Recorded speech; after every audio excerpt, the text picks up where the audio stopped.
friends. Today we are going to tell you a story of three plastic bottles, empty and discarded. You will see how their journeys began the same way, but their ends are going to be different.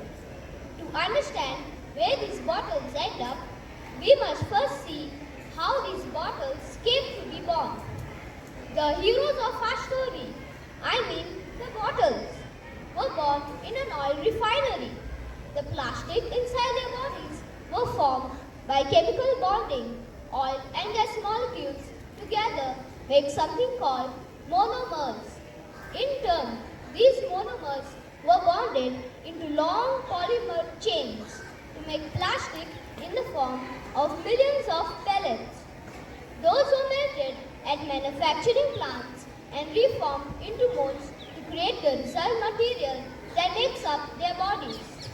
Machines fill the bottles with sweet bubbly liquid and they were then wrapped, shipped, brought, opened and consumed. And now they lie, not knowing what their own end will be. Like hundreds of my plastic friends, I, bottle one, ended up in a landfill. This huge dump increases each day as more trash comes in and continues to take up space.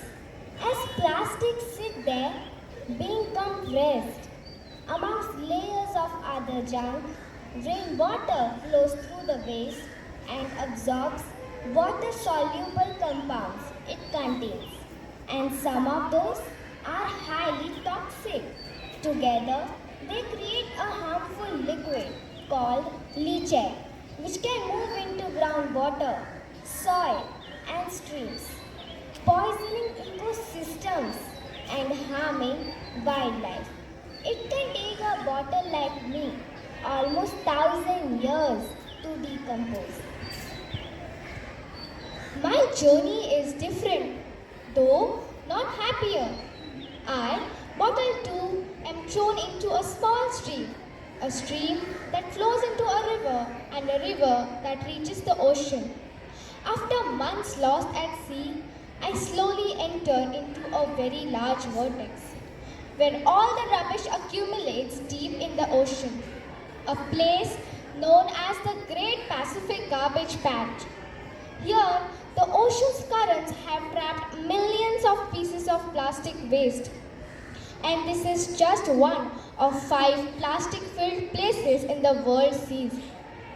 In these places, because of strong ocean currents, all the pollutants turn the water into a cloudy plastic soup. Some animals like seabirds get entangled, stuck, and even choked in this mess. They and others mistake the brightly colored plastic bits for food. Plastic makes them to feel full when they are not. So, they starve to death and pass the toxins from up the food chain. For example, it is eaten by smaller fish, which are in turn eaten by squids. The squids are eaten by tuna, and the tuna are eaten by us, humans. And most of the plastic don't biodegrade. They break down into smaller and smaller pieces called microplastics, and they may rotate in the sea forever.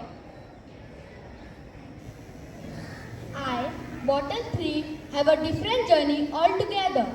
Much better than my friend, bottle 1 and bottle 2. Thankfully, I don't end up destroying Mother Earth like my friends. I am thrown in a dustbin, a right dustbin.